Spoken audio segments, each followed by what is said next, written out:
It's day 2 of Bloomburrow spoilers, and today we get a look at a mighty mouse, a legendary bat, a foolish frog, and so much more. Let's break them down. Hello everyone, it's Seth, probably better known as Saffron-Olive, and it's time for another daily dose of Bloomburrow spoilers. So we've reached day 2 of spoiler season, and we have quite a few sweet cards to talk about today, which means we should probably jump right into it, start talking spicy new Bloomburrow cards. Before we do, a couple of quick reminders. First, if you need any of these cards, you can pre-order them from our sponsor Card Kingdom over at cardkingdom.com/MTGGoldfish. Second, to keep up on all the latest spoilers throughout the day, you should head on over to MTGpreviews.com. Anyway, let's talk some Bloomburrow. First off today, we get a pretty sweet new bat legend in Zoraline Cosmoc, and I think this card is actually pretty good. So it's a 3-mana 3/3. It's an Orzhov legendary bat cleric. It has flying and vigilance. It says whenever a bat you control attacks, you get to gain a life. So when it attacks, or if you get other bats, you gain some life. And then its big ability is when it enters or attacks, you can pay a white and a black and 2 life. When you do, return target non-land permanent card with mana value 3 or less from your graveyard to the battlefield with a finality counter on it. So this card seems designed to just grind out value every turn it sticks out on the battlefield, and you're getting in attacks with it. You have this ability to just be reanimating cheap things from your graveyard, which is really strong. So first off, we got a good baseline on this card. So it's a 3-mana 3/3 flying vigilance threat, which is actually a pretty playable stat line. We've seen Mantis Riders, Resplendent Angels, even Clement to some extent see play with these stats. Yes, you need to have additional upside. Just being a 3-mana 3/3 flyer is not enough to guarantee you see play, but it's a good enough stat line that if your ability is good, you can be a constructed playable card. And I think Zoraline's ability is actually really strong. It's kind of like a Sun Titan or an Extraction Specialist or a Sarah Paragon. These are all cards that have seen heavy play during their times in Standard, and Zoraline can do the same thing, right? Every single turn that it sticks out for just 2 mana and 2 life, and the life doesn't matter too much because if you attack with Zoraline, you gain back 1 of that life. If you got another back, you gain back 2 of that life, so you kind of neutralize the life loss. But for every single turn it sticks out in attacks, you can just be reanimating something from your graveyard, which is a really strong ability. I know some people don't like finality counters. I saw some people being like, well, you can play Solemnity or whatever to get around that. It just doesn't really matter. That's not the point of this card. You don't got to be looping the same thing again and again. Look at Sarah Paragon. It essentially does the same thing. It doesn't say finality counter, but it works the same way. When the thing that you cast from the graveyard goes back to the graveyard, it goes to exile. So Zoraline having finality counters, I don't think that's a deal breaker by any stretch. You can just play this and grind out so much value with it while also having a good flying body that can get in some damage. So bats are a tribe that actually has a couple of playable members in Standard already. Deep Cavern Bat, already literally a staple, curves really nicely into Zoraline. Turn 2, you play your Deep Cavern Bat, maybe get rid of that removal spell to protect your Zoraline. Then you Zoraline, you can attack with Deep Cavern Bat, you gain double the life since Deep Cavern Bat also has lifelink, and start grinding out value that way. Acklazotz is a bat that makes more bats, so maybe there's an actual bat deck in Standard, but I don't think this has to be a bat card. Even though it is a bat and has that bat tax, you can just play this in a generic black mid-range style deck. It synergizes super well with Liliana the Veil. You can Liliana to take up to discard cards that then you can reanimate with Zoraline. Plus, as a 3-mana non-land card, you can actually get Liliana back from the graveyard with Zoraline.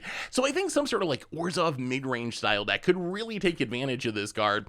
It's also maybe possible it could see play outside of Standard. Like Extraction Specialist has really caught on in Pioneer and the Malia decks, and even sees some fringe play back in Modern and Legacy. I think that Extraction Specialist in the decks that want it is still just better than Zoraline. The downside of Zoraline compared to Extraction Specialist is you'd have to pay that 2 mana to get the thing back. So in a deck like Amalia, you really want to just get my combo piece back right away and win the game. When Zoraline, a little bit different in that you have to have 5 mana if you want to reanimate something the turn you play it, so it's probably not going to really compete with Extraction Specialist in something like Amalia combo, but it is a card that's worth keeping in mind. The other thing that's notable about this card is this is now the new default bat commander.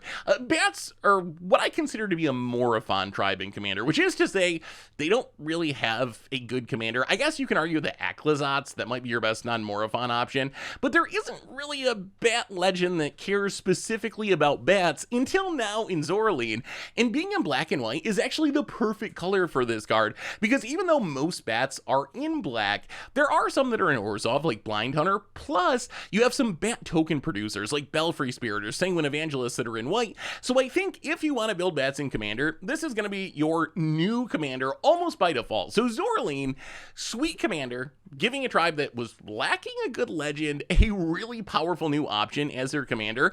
Plus, it's a card that I think at a minimum can see standard play. It's such a grindy, mid-rangey style format. If post-rotation standard is like current standard, where it's all about grinding out these little edges and values and 2-for-1s, I think the Zoraline fits in that spot really well, and maybe you could even see some play in like Pioneer Modern. We also got a mighty new mouse in Manifold Mouse. So a 2-mana 1/2 mouse soldier. It has Offspring of 2. So when we play it, we can pay 2 more mana, get a 1/1 copy of it, one of ETBs, and then it says at the beginning of combat on your turn, target mouse you control gains your choice of double strike or trample until end of turn. So this is a card that you obviously got to be a mouse deck, right? If this is really going to work. And at first glance, it's kind of like, okay, double strike and trample is nice, but mice are so small. Do I even really care about giving my tiny mice double strike or my tiny mice trample? But when you think about the mice that exist in standard, I think this card might actually be very good in a mouse deck, because even though mice are generally pretty small, their theme is kind of pumping themselves. Raging Battle Mouse, gonna give something +1/+1. Marble, gonna make equipment that can pump your team. Seablade Mentor has the Valiant mechanic, which seems associated with mice and with Boros, another way that you can pump your team. So Manifold Mouse, even though your mice are not gonna start off very big because they're all pumping each other, the fact that you can give one of them double strike is actually a pretty scary effect. Plus, remember, being able to target your own stuff, like a Seedglaive Mentor, for example, with the ability of Manifold Mouse, is an easy way to trigger Valiant and get some more value out of it. So I think the scariest thing you can do with this card is play it with some of the 1-mana mice that we see in standard. Probably the best is Flowerfoot Swordmaster. So think about this. It's a 1-mana 1/2, but it has Valiant. When it becomes a target of a spell or ability you control for the first time, mice you control get +1/+0 until end of turn. So if you can Flowerfoot Swordmaster on turn 1, follow it up with Manifold Mouse on turn 2, you go to combat, you're going to Manifold Mouse to give double strike to the Swordmaster, which will trigger Valiant to make it a 2/2, and then you double strike, you hit for 4 on turn 2. That's actually a very aggressive start. So I can imagine a world where like mouse aggro exists, and you're playing this as like a 2-drop that can pump your 1-drops, has a little extra value with all of your weird Valiant and creature buffing effects. And then if you get to the late game, it's not the worst draw off the top, even though it's just a 1/2, because if you get to turn 4 and you got some extra mana, well, then you offspring it, and then you can give 2 mice double strike or 2 mice trample or some combination of those each turn. I will say, outside of mice, I don't think it's going to make it. Like, if you're playing a generic mono red aggro deck or something, I don't think you're going to have enough mice to trigger its ability. Yes, you can use it to target itself, but it's only a 1/2, so that kind of seems like a stretch. I think if you're playing just mono red, you're probably going to stick with Charming Scoundrel or Feldon or whatever, rather than Manifold Mouse. But in a mouse deck, I think Manifold Mouse might actually have a lot of synergy and could even be a staple 2-drop. Next up, we have a pretty interesting new legendary Frog Druid in Clement the Worrywort. So Clement, a 3-mana 3/3 Simic Frog Druid. It has Vigilance. It says when Clement or another creature you control enters, notice, doesn't say enters the battlefield. Wizards announced like 6 months ago they were going to drop enters the battlefield, replace it with just enters, mostly to just minimize the number of words on the cards, and Bloomburrow's a set where it finally went into effect. So if you see enters on a card, it just means enters the battlefield, just a couple less words. So when Clement or another creature you control enters, return up to 1 target creature you control with lesser mana value to its owner's hand, and then frogs you control have tapped any blue or green mana, spend this mana only to cast creature spells. So also worth pointing out here, the second part of that ability, the returning a creature back to your hand, that is up to. So you don't have to do this. If you want to bounce one of your own things for value, you can, but you don't have to do that. I saw some people confused by that. So Clement seems designed to work with the bounce and blink theme that we see with frogs in Bloomburrow. So far, the frogs frogs we've seen, they all have ETB triggers, they have abilities that can blink other creatures. So I think the idea is you use Clement to like play a Prawn Prophet, then you play Clement and you pick up the Prawn Prophet and you play it again to draw another card with its enters the battlefield trigger. So I think that's the goal of this card, is to set up these sweet little value-y loops. And then of course, like I said before, you don't have to actually bounce anything back to your hand. If it's not going to be beneficial, you can just play your creatures normally, and then if you're playing this with frogs, you're going to get some extra mana out of it as well. Like by itself, Clement's going to be making a mana for creatures, but if you have some other frogs going, it gets even better. I will say that if you look at older frogs, non-Bloomburrow frogs, they don't really have a strong enters the battlefield theme, so in Commander, it might be a little bit awkward as your frog commander. There is like Haze Frog, Galloping Lizrog, so there are a few frogs with ETBs, but that's not a super strong theme from frogs from the past. So this might be more of like a generic good stuff value commander rather than like a frog tribal commander. I think Clement in some ways reminds me of Mira that we talked about yesterday, the 3-mana raccoon. And we talked about how the raccoon, it makes a ton of mana if you got a ton of raccoons, but that might not really matter. You might not need like 5 raccoons on the battlefield to make it worthwhile, because just being a raccoon itself means it's going to add an extra mana every turn, and Clement's kind of the same, right? So you get more value out of Clement if you're playing a bunch of frogs and they're all tapping for mana, but even by itself, this is like a 3-mana mana dork with upside, so I don't think you're really restricted to this being in a frog deck. Like, yes, it's going to be really good in a frog deck, but you can't just play this in a generic value deck, and that's where I'm actually most excited for this card. Setting up some loops where you like play a Novice Inspector, get a clue, then you play a Pawn Prophet and draw a card and pick up the Novice Inspector, and then play it again to get another clue, and then maybe you play a Kutsul's Flanker to do some scrying or to gain some life, and you pick up the Pawn Prophet, and then you replay the Pawn Prophet to draw another card and pick up the Novice Inspector, and then play again to make another clue.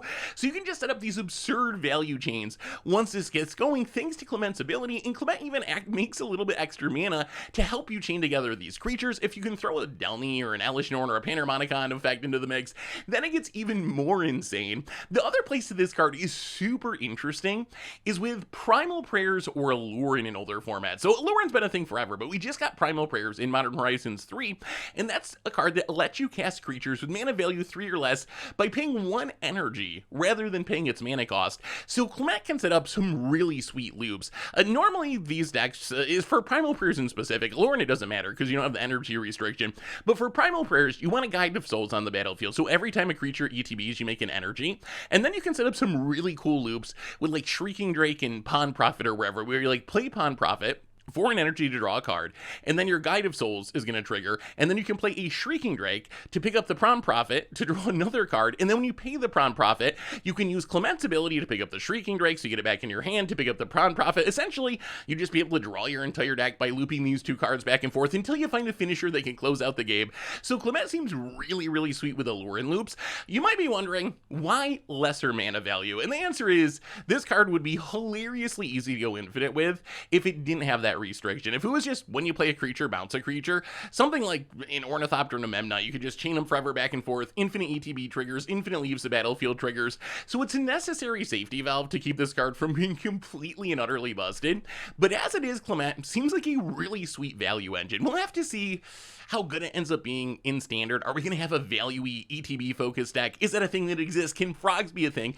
But I think this is a really powerful card that can lead to some really sweet value engine style gameplay. So we're really excited to build around this one in Standard, maybe in Commander, and possibly even sneaking it into Primal Prayers in Timeless or Modern. Speaking of frogs with ETB triggers, we also got a pretty sweet one in Dreamdew Entrancer. So a 4-mana 3/4 non-legendary frog wizard. It has reach, and when it enters, tap up to 1 target creature and put 3 stun counters on it. If you control that creature, draw 2 cards. So Dreamdew Entrancer, this card's actually very interesting to me. It reminds me a little bit of Dragon Turtle. If you squint hard enough, maybe this is like Simic FTK, where it's like your 4-drop removal creature.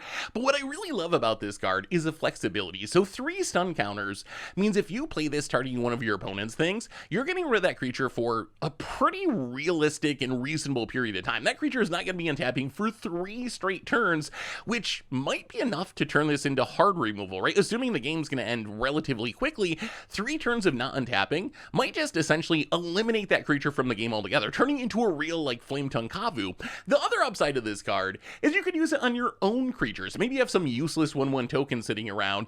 You can use this to tap down that creature, which obviously isn't ideal, but then you turn it into a Muldrifter where you're drawing 2 cards, which is really powerful, and it's even better than that because it plays so well with the frog theme of Bloomburrow, which is bouncing and blinking your own creatures. You can use Clement to, like, play an Entrancer to tap down one of your own creatures to draw 2 cards, but then pick up that creature with Clement's ability so you can replay it again. The sun counter is gone, it's going to be untapped. You can blink it with, like, a Lily Splash Mentor.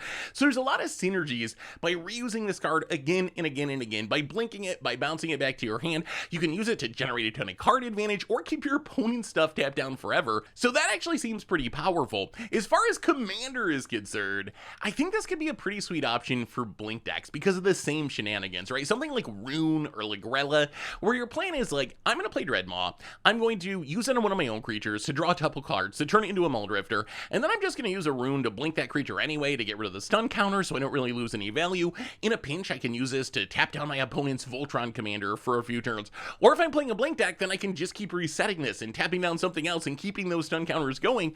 So it actually seems like a pretty sweet option, especially for like Simic or Bant blink decks that don't necessarily have access to hard removal on creatures. I know you get some like Skyclave Apparition style effects, some Fiend Hunter style effects in white, but Simic decks don't really have that option. So if you're looking for a Flametongue Kavu style effect, a Ravenous Chupacabra effect in your Simic deck, I think Dreadmaw Entrancer might be the new best option. Plus you get the upside of that Muldrifter mode, which seems really powerful if you're built around it. We also had a couple of cards that got lost in yesterday's huge spoiler day shuffle. We just had so many cards and these ones got missed, but I want to shout about really quick.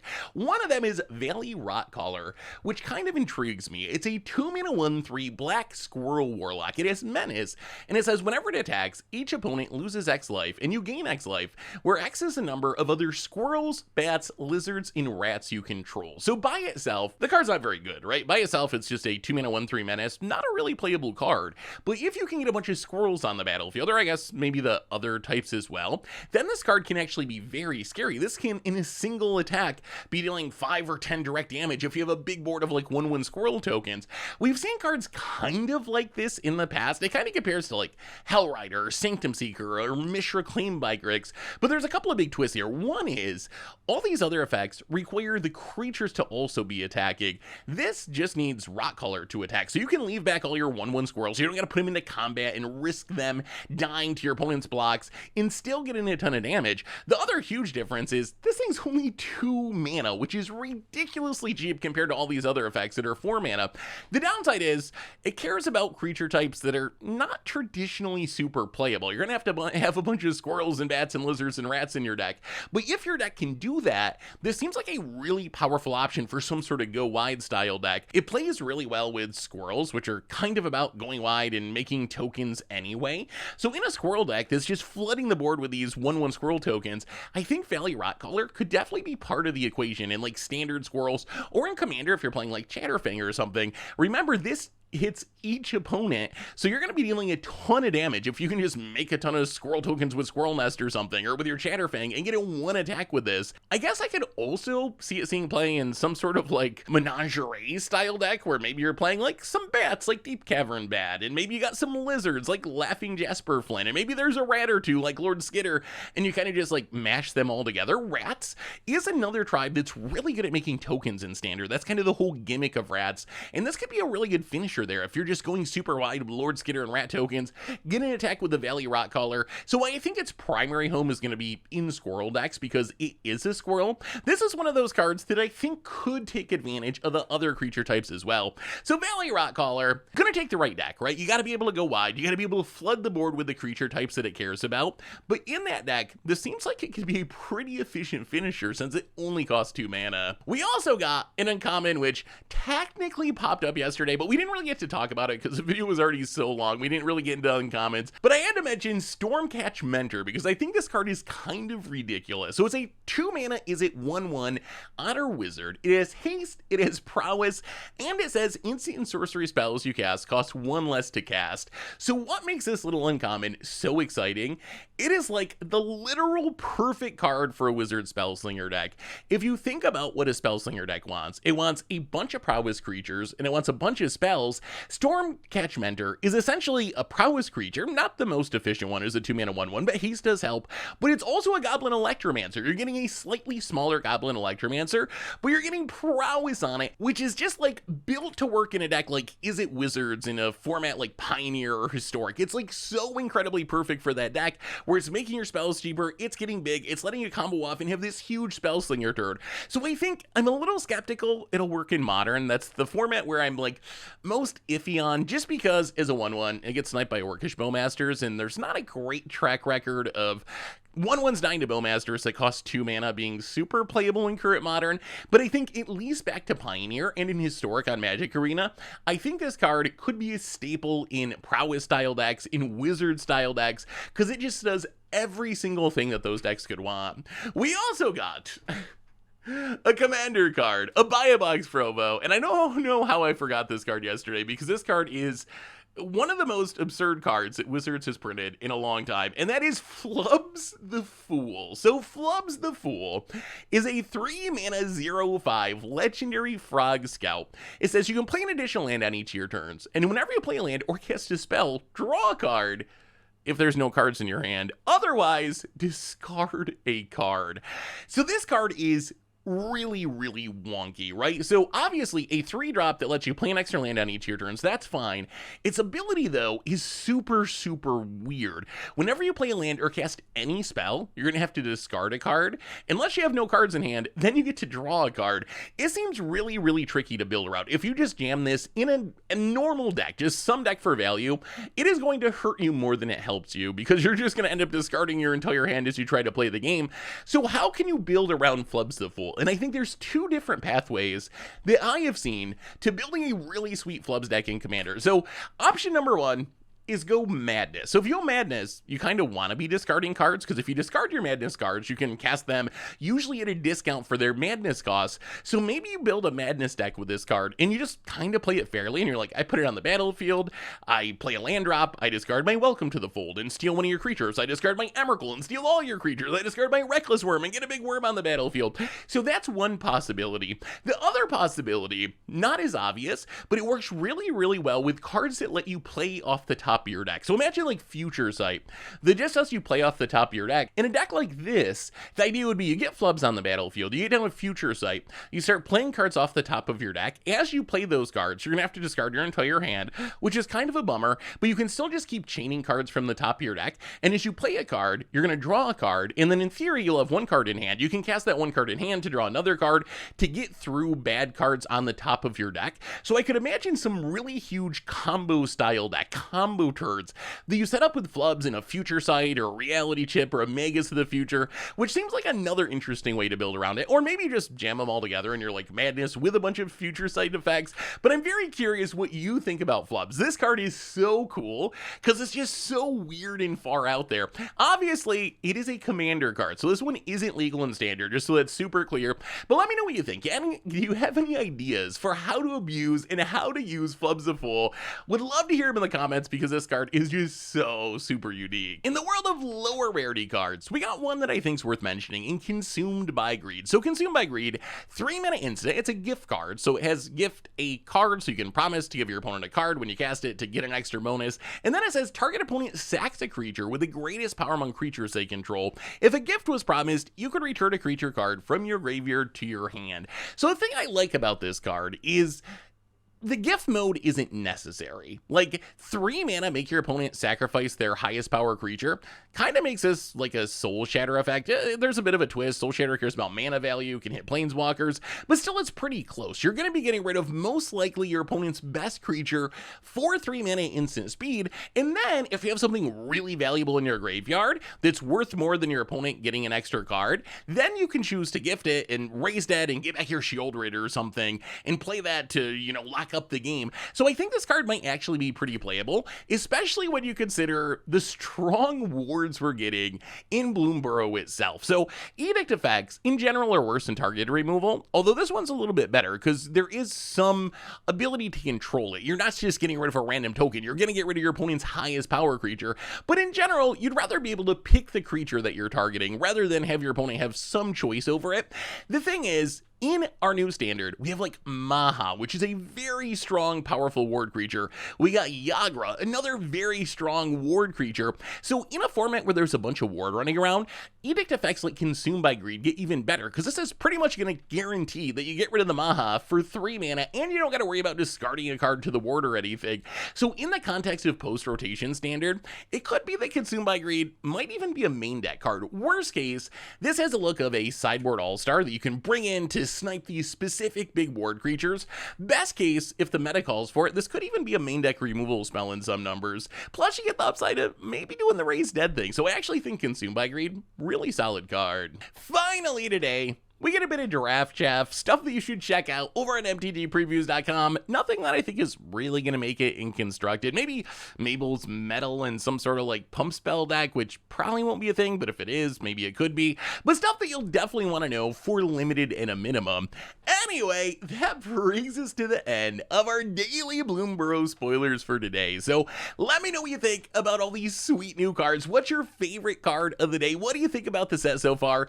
Let me know in the comments. Thanks so much for watching. I hope you enjoyed it, and I'll be back tomorrow with even more Bloomburrow spoilers. So until then, have a spectacular day, and I will talk to you soon. Looking for even more magic? Well, you can find yesterday's spoiler video here, or maybe the match we played to find out which was the best deck in Modern, Nadu or Hogak.